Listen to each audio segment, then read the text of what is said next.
How's everybody doing? So peekaboo, I see you, right? Carrier Princess, well underway. Yeah, superstructure's pretty much done. Doing details now and working on the deck, and so that's right on schedule. Actually, it's ahead of schedule when you think about it. But as most of you know by now, I don't, I don't mess around.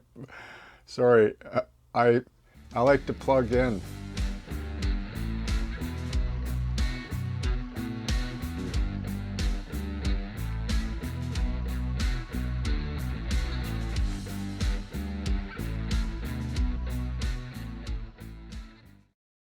I want to talk about a couple things, just a bit of a reflection on the layout.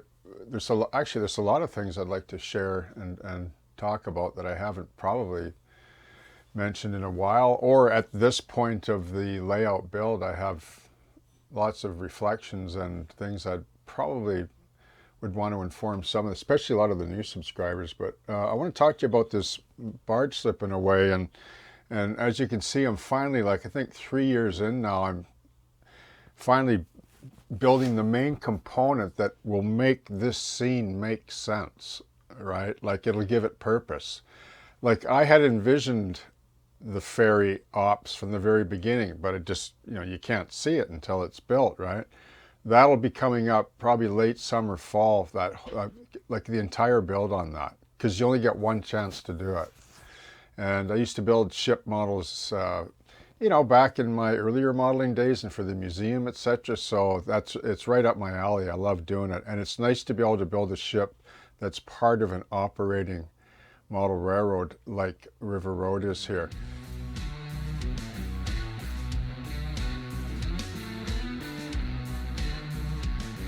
Now, I do want to talk just about section 1 here.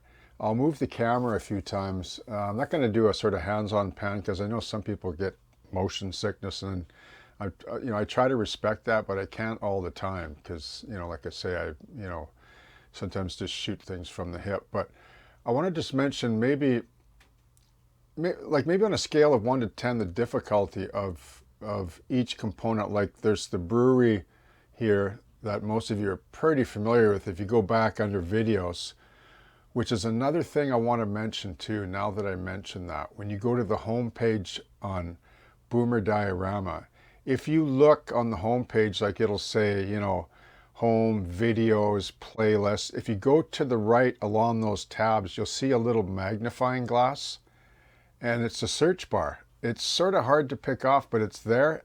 And if you type in locomotive, barge slip, slum landlord, trees, windsock, whatever, you will get all the episodes that pertain to every component on this build.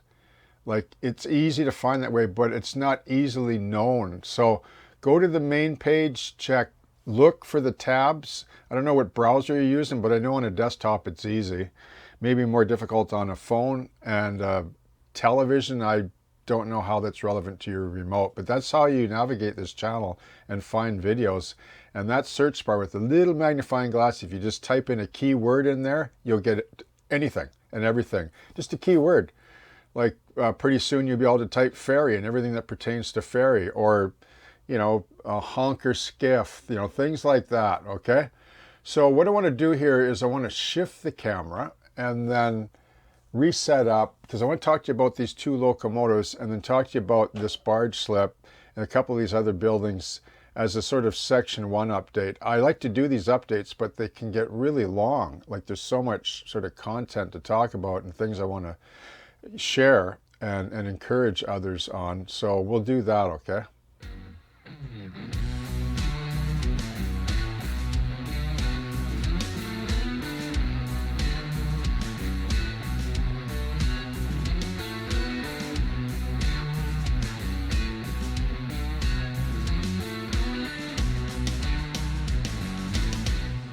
Okay, so let's talk about the barge slip for a bit here. I'll just explain to those of you that probably don't know.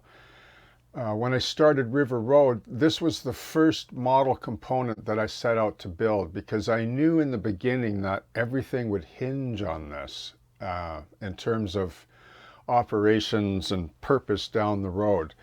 the ferry was always there in my mind, but I knew it would be another monumental task. I mean, I'd have to say that this build, like it's all scratch built out of evergreen plastic with a solid Baltic birch and maple core.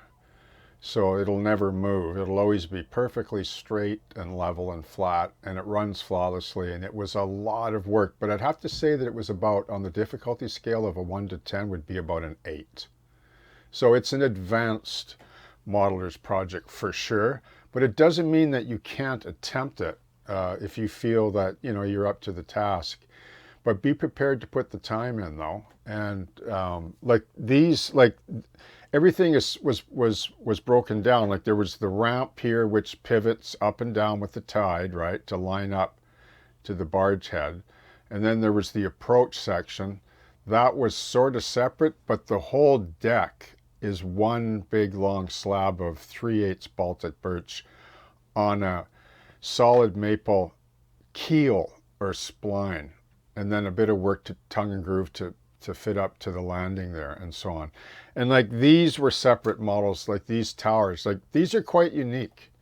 Actually, these, like, barge slips are cool, eh? Like if you Google up and look up barge slips, there's so many different. I mean, I could build barge slips the rest of my life, right? Because they're so fascinating, right? Like they're, you know, they're railroad, you know, specific usually. Well, not always. I mean, they take road traffic as well, but they're unique. Like there's so many different styles. Like I found this particular barge slip really compelling because the way these sort of, these are like these upside down hydraulic cylinders, right? So they, I don't know how they work. They, you know, they pull, like, see the rod through there? You know, they attach on the bottom to a big I-beam that runs underneath the front of this ramp. And then it lifts it or lowers it, you know, with the tide, like, of the river, because the river, the Fraser River, 50 miles inland is to Mission is tidal. So the tide of Howe Sound affects the height of the river, 50 miles inland. But anyway, this, yeah, I'd say this was about an 8. It was quite challenging. Of course, painting is a whole nother part of the build, but it's actually, now that I'm talking about this, like it's not even 100% finished. So I haven't done the I-beam underneath the front there either. I just finished painting the front ramp head because the ferry's basically underway over on my bench under the layout down there in the shadows. Okay, she's getting built. And it all matches up. I did all that work now. All the matching up and all this work has all been done ahead of time. Now, these are the kiosks. These, you know, like, do you ever get it with model railroading in some situations? Like, you almost don't want to finish something because, like, you get 95% done. And then there's this weird phenomena that occurs where, oh, if I finish it, I got to let it go, you know. So these little kiosks kind of reflect that. But I'll finish them though. I'm going to paint these, like there's some cables, all these hydraulic cables that like they drop down and then go up to this control box right here that controls, I don't know, the hydraulics and other, you know, features on the actual prototype. But anyway, yeah, so it's not quite finished. And I've also mentioned that I have the lamp standards that I'm going to build. I was going to use regular ones, like the Atlas ones are pretty good, but I want to build them prototypic. I'm going to use brass, really small square stock. You can feed some, you know, magnet wire through for, you know, LEDs. Okay, so I'm going to move down a bit and look the other way, and I just want to talk about these two locomotives as I go down to the other side, okay?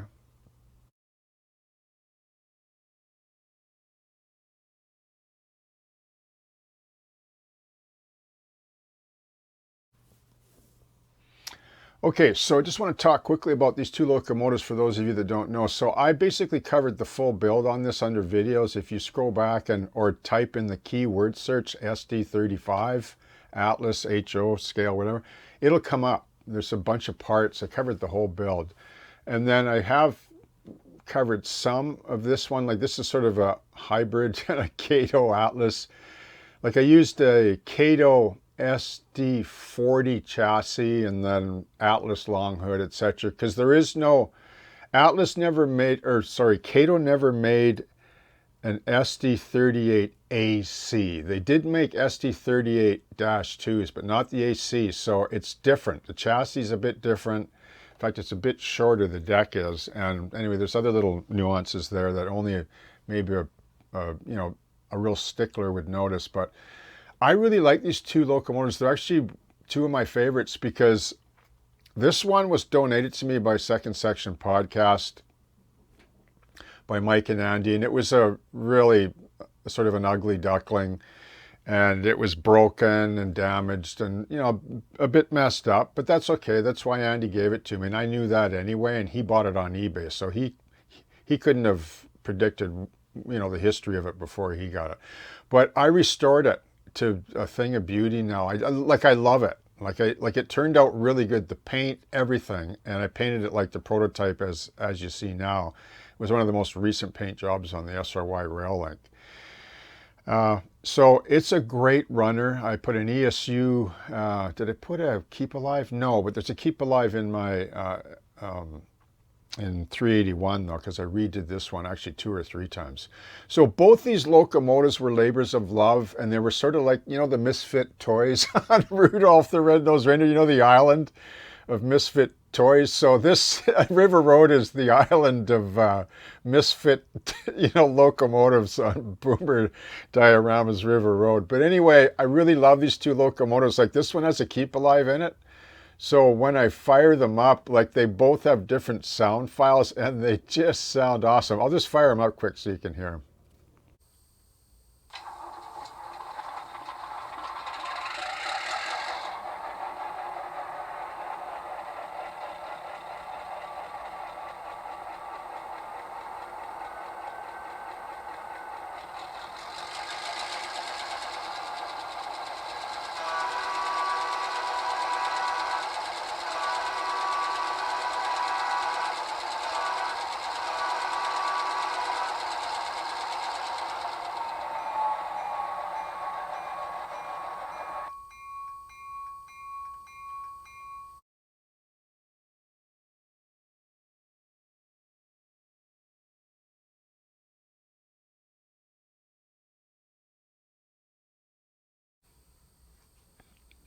Okay, so as I've mentioned before, sound is subjective and they always sound much better live than they do when they're translated through social media. So this is the sort of the far end of section 1, and you can see it's a bit of a transload facility, Axton steel. There's a lot that can go on here. As you can see, there's some trucks, right? So somebody worked out a deal. They needed to park some trucks there. So it's amazing what a few truck trailers or etc. will fill up space fast, right? But I wanted to add a little bit of variety here. So I just put them there now because I just got them. So I figured, you know, I'll just start by placing them like that and then just maybe adjust them as I go. But I kind of like that. And then the actual restored, community restored station is actually like an office space for SRY now on River Road. So yeah, so like the Axton building there is probably on a scale of 1 to 10 would be about a 4, 3 or 4. It was really easy to do. It's just a wood box, a plywood box with siding on it. And then I cut the name out Axton out of plastic, just traced through a photocopy. It's just a couple of boxes really with siding glued to it. The warehouse to the left of it, which is now owned by Amazon, by the way, believe it or not, but this is pre-Amazon. This is like 2010, 2011-ish. It was, I don't know what the business was here. Nobody really knows, but they would drop boxcars off there,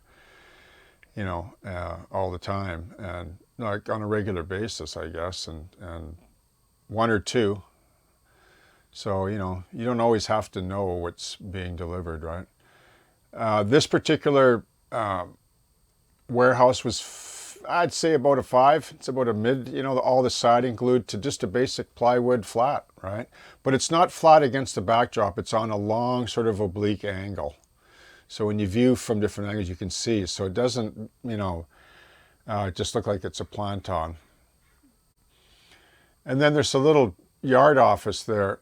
That was I'd say that was about a 3 or 4, just a little box with a door and a window on it. It wasn't that difficult to build, really. I just want to encourage for those of you that are maybe thinking of scratch building, just try a trackside shanty. Like just stick to some rectangle shapes and a little roof, and that's where it all starts, right?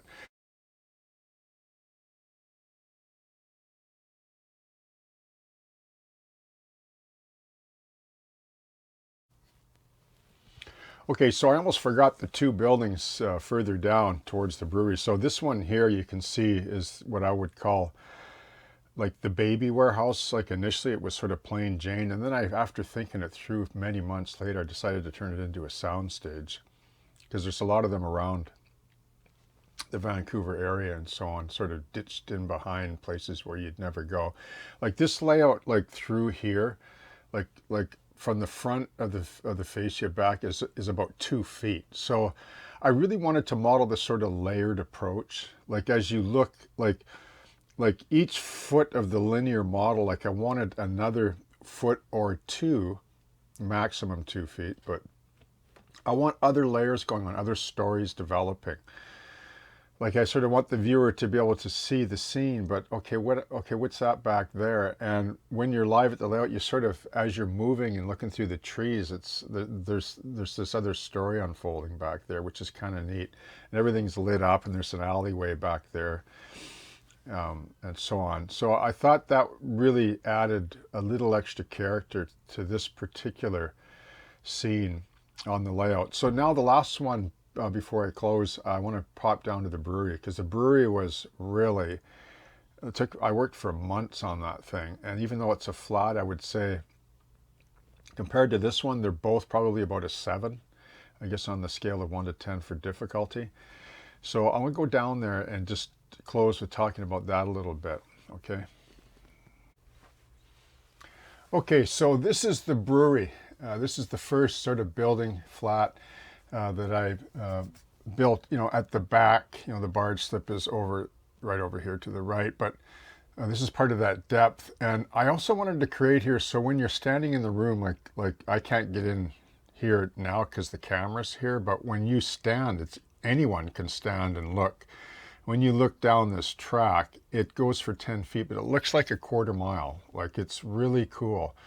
And you can drop a hopper here. You can do it serves as a runaround and a classification track for the barge ops. Like so there's a lot, like nothing is wasted here. The track is used to utmost efficiency in terms of multiple purposes, okay?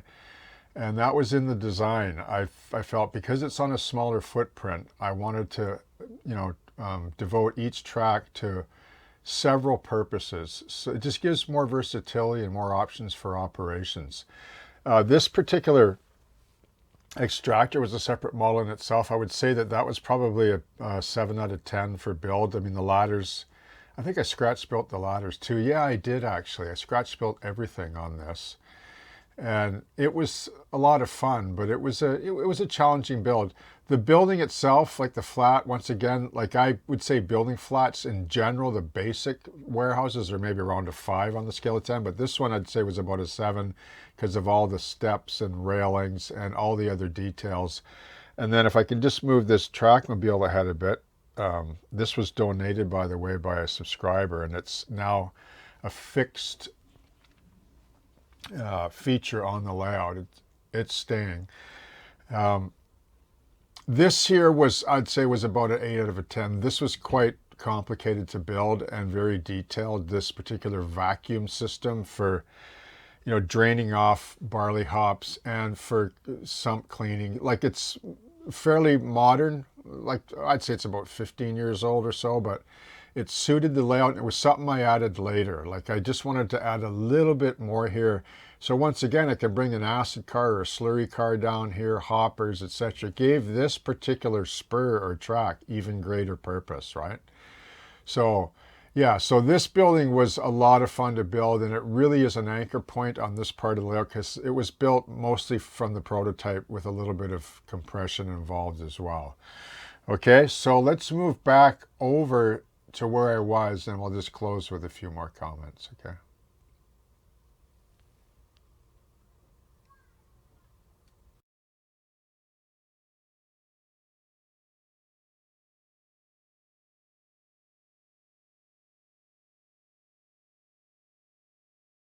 So you can see the barge slip here now. It's really coming into form. And when the ferry, like where the door is, the ferry, I built it, what's a two-section ferry. I'm just doing the front section right now because I only have 30 inches or so, but it'll go in there. And I got a sliding cantilever, really nice. Actually, the actual mounting system that I designed, I'm really happy with, which I'll show because that's a separate series, the whole ferry build. So that'll be coming up late summer, early fall, depending how that goes. So yeah, so just wanted to reflect on the build so far and say in closing that for those of you, like regardless of your size of layout, I hope you're enjoying it. I don't stop modeling in the summer, so call me hardcore, whatever, but I've modeled my whole life since I was a kid, and every waking moment practically, apart from, the normal proclivities of life, I found myself modeling, building a model, a kit, scratch building, whatever. And so I just do it. It's sort of in my blood. And summer's a great time for painting.